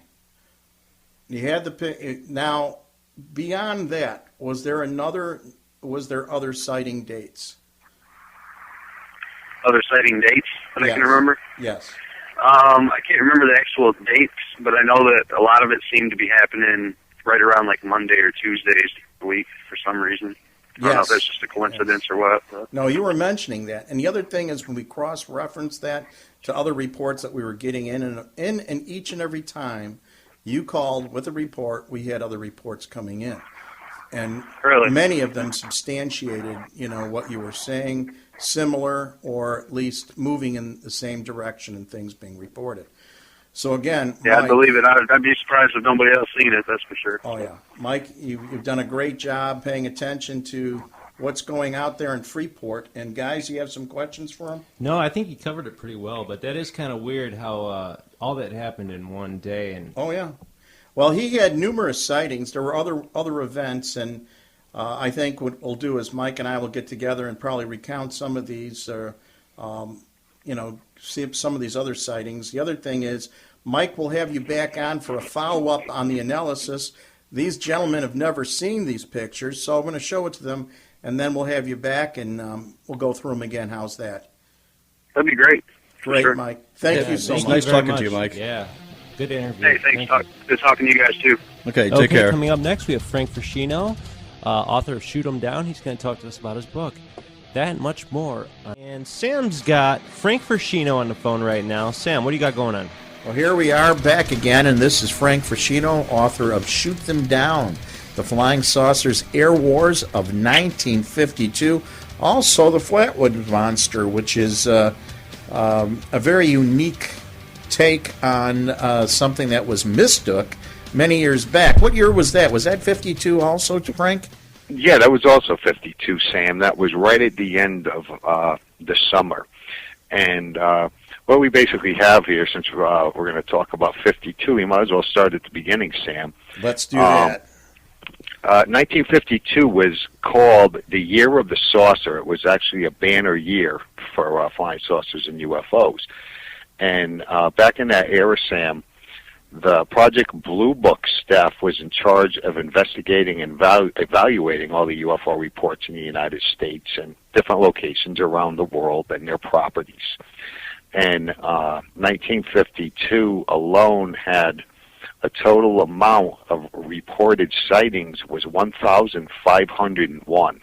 Wow. Now, that was the most reports to intelligence than any other year in Blue Book, which actually was between 1951 and 1969, and that was at Wright-Patterson Air Force Base in Akron. Now, well, anyways, we have these 1,501 sightings, Sam. Now, by the time they mulled through it and the statistics were all done, we had 303 unknowns. Okay, but what's interesting about all of these sightings, Sam, is the high point was the summer of 1952. And this is where my research is focused on, and the Flatwoods Monster case is at the end of the summer. It kind of peaked with that big sighting there. Now, we had something else happen in the summer of 52 that really caught the attention of the press, didn't we?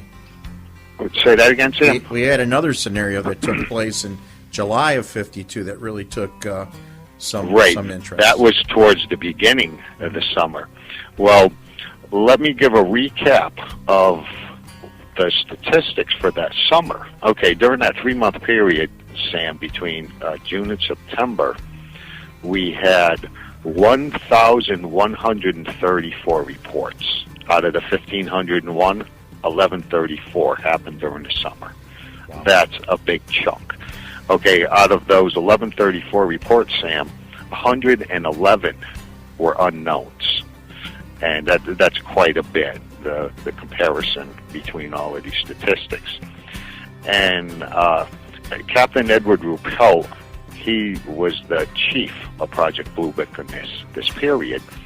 And he actually is quoted as saying that if you can pin down a date that the big flap started, would be about June 1st. Now, in Air Force terms, what a flap actually is, it's a condition or a situation or a state of being in a group of persons characterized by an advanced degree of confusion that has not quite reached panic proportions. So at the beginning of the summer, that June 1st time, it was starting to escalate, and the United States was starting to panic. As we got into July, it started going up a little bit more. There was actually, in June, there was 148 reports that went to Blue Book at Right Path. It went up to 536 in July. That is when we have the famous back-to-back weekends over Washington, D.C., where the UFOs flew through the restricted zones. Now, over on the that, capital. just on that sighting alone, wasn't it the largest press conference in a non-wartime scenario? Yes, yeah. That press conference was held at the Pentagon, and it was actually the largest press conference since World War II, post-World War II. And that was actually on the 29th of that month.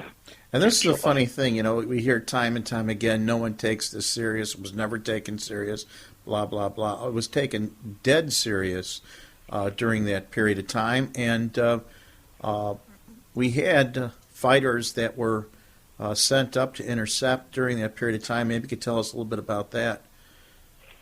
Okay, let me go back to give a little history of what was going on with the fighter jets at that time, Sam, that most people aren't aware of. Yes, okay, please. back in 1952, and this early part of the summer, the Air Force and Navy actually had rocket-bearing jets. And now these three fighter jets were all carrying what were called these 2.75-inch Mighty Mouse rockets. They were about 4 feet long, weighed about 19 pounds.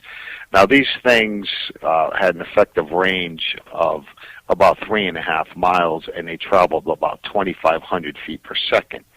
The Air Force's F-86D Sabre Dog had 24 of these rockets, and they were in the lower belly of the jet. And what happened is they would lower down on an elevator, and they were fired out into the forward position from underneath the jet, and then this elevator, this carriage, would go back up in the belly. We also had the Air Force's F-94C Starfire, and that was introduced in July of 52, and that had 24 rockets, and they were housed in 4 groups of 6 rockets behind retractable doors behind the nose of the jet, right up in the front. There was a little black dome in the front, and these rockets were situated around it. Now, what's interesting is a lot of people don't realize that that F-94C had 1,200 pounds of electronic gear, and the computer on board of this jet was coupled with the radar. So it would actually lock onto the targets and pick the precise moment to fire at the target. So it was a little bit more advanced than what most people realize. They were working on this stuff going back into World War II. But then the United States Navy had the F-7U-3 Cutlass, and it looked like a big bat, kind of like a miniature stealth. I don't know if you've ever seen one, Sam. Yes, they're really pretty impressive. Streamlined plane. It didn't look anything like the Air Force's jets, and it actually had this fitting belly pod, and it carried 32. Wow. And they would put this pod on here, and they would fire out from the under portion belly, and it also was carrying the 420 cannons. And so we had some good jets back in that day, and this is what we were sending up to go after the flying saucers. Now, that leads us into what else was going on during that period. It was revealed by the Air Force on July 29th. Some few of the newspapers carried these articles that jet pilots are and have been under orders to investigate unidentified objects and to shoot them down if they can't talk them down. That was actually revealed on July 28th. And so we got a lot of stuff that was going on in that era. And Project Blue Book is loaded with different stories of these UFOs being chased by our fighter jets. not just over the United States, but throughout the world. So we were going after them, Sam. And we were firing on them. Yes, we were firing on them. There's actually records going back into the late 40s that Donald Kehoe talks about in some of his early books about fighters firing at UFOs over the United States. Now, do you feel we ever took any of them down in any of those instances? Well, that brings us into the next area where I studied, Sam. I started looking through post-World War II up into the late 50s of accidents that were going on across the United States and throughout the world during that era. And in my book, I write a chapter called The Six Deadly Years. And there was an overwhelming, staggering amount of jet fighters that were mysteriously crashing and vanishing into thin air, Sam, over the United States. On one date, I was really shocked when I seen it was September, was it the 12th, where there was 16 instances in one date. What year was that? Was that 52, where there was 16 instances? Well, of where there were sightings? No, where there were plane issues, either shot down, Air Force issues with hardware. Well, what we have is what I discovered with the Flatwoods case is that on September 12th, that was the same day that the Flatwoods monster incident occurred. Nobody had looked around the outside edges of September 12th. Everybody just looked at the Flatwoods case, and a lot of people were laughing at it. Well, what I did, Sam, is I looked all around that case, and I spent years working on it. And to make a long story short, I eventually ended up pinpointing 102 locations that had occurred over the United States, and these were locations where UFOs were sighted. It's about a 21-hour period. And on my website, flatwoodsmonster.com, if you look on the blog section of current information, you can actually see the map where it has all the documented sightings. And it's kind of funny, Sam, a lot of people think that those were the sightings that occurred over the year of 52. That's all what happened in one day. That was September the 12th, 1952. Right. And what's interesting about that is there was a good chunk of those sightings, Sam, that were documented in Project Blue Book. And I ended up working with pilots, astronomers, scientists, jet mechanics, air traffic control people, retired cops, anybody and everybody who would be willing to work with me who was familiar with that era and what was going on. And we were able to put together this map and figure out what actually happened that night. And there were several damaged UFOs that flew in over the eastern seaboard, and one that came up from the Florida area that headed north into West Virginia. The other three came over the eastern seaboard and split and went in different directions, and they were all targeting main strategic military installations. It was kind of a scary night. And this was kind of what came to a head that particular night, September 12th. And there were sightings over 11 different states. So would you say this was a crescendo due to the fact that we had a standing order to shoot them down, that something did take place? Absolutely, Sam. These these UFOs came in damaged with pieces off of them. I tracked every mile that these things were seen going over the United States. It took me years to do that, Sam. And if you look at the map, you can see the different the structures in the flight paths and the trajectories of what I was able to put together. Oh, it's an impressive map, very impressive. And you've spent 17 years on this, as I recall, correct? Yes, and I'm still looking, and I'm still finding more witnesses who are coming forward, Sam, even as of this weekend in particular. Oh, wow. So, do you think there's like a hidden war going on right now behind our eyes, like between another world and this world? Do you think that we're at war with another world right now? We don't even know it?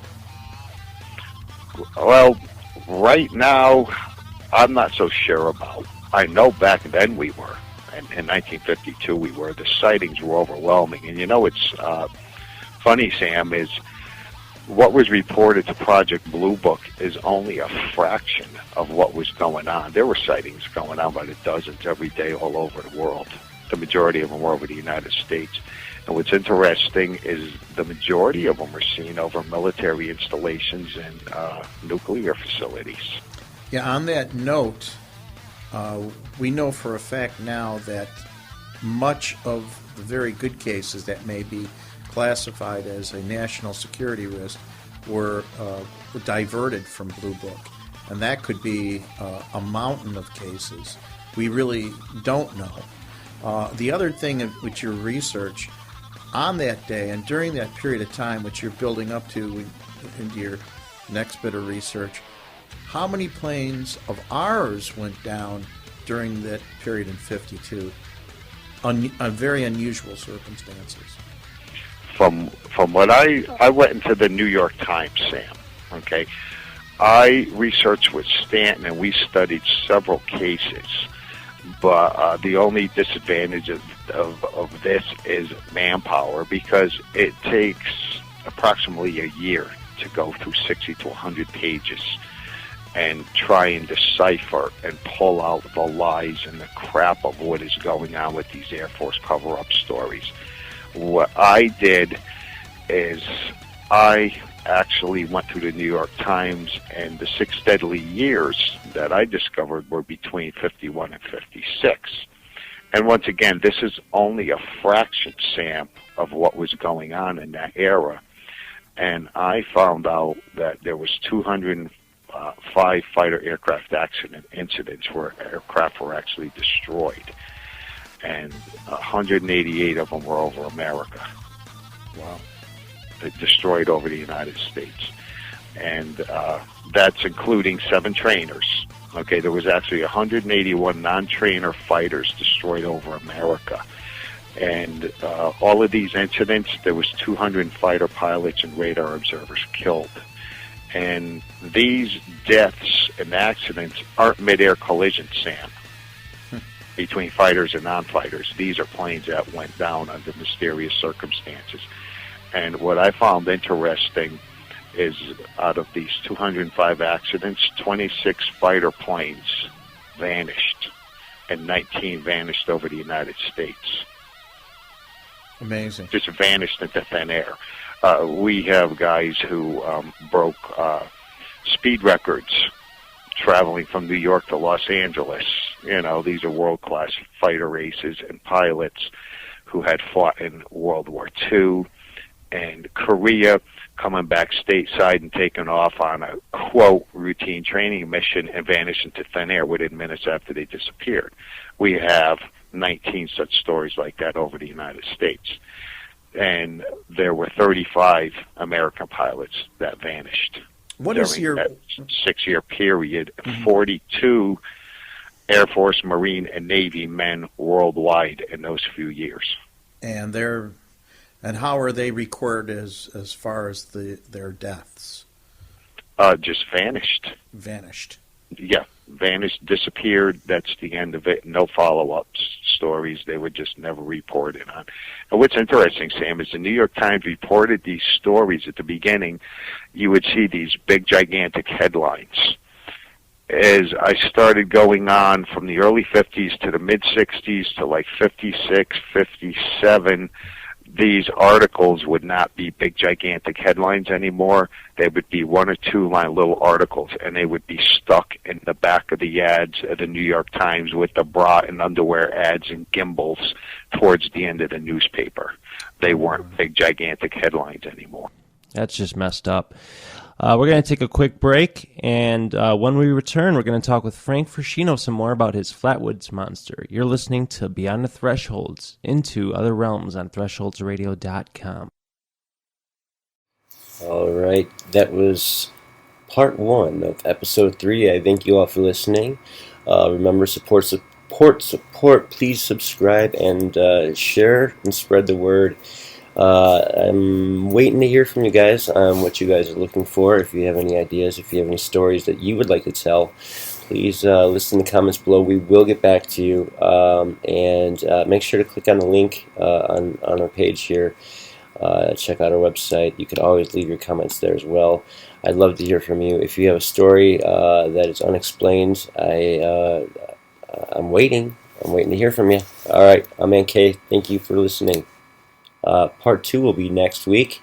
I hope you enjoyed part 1 of episode 3 on the New Realms.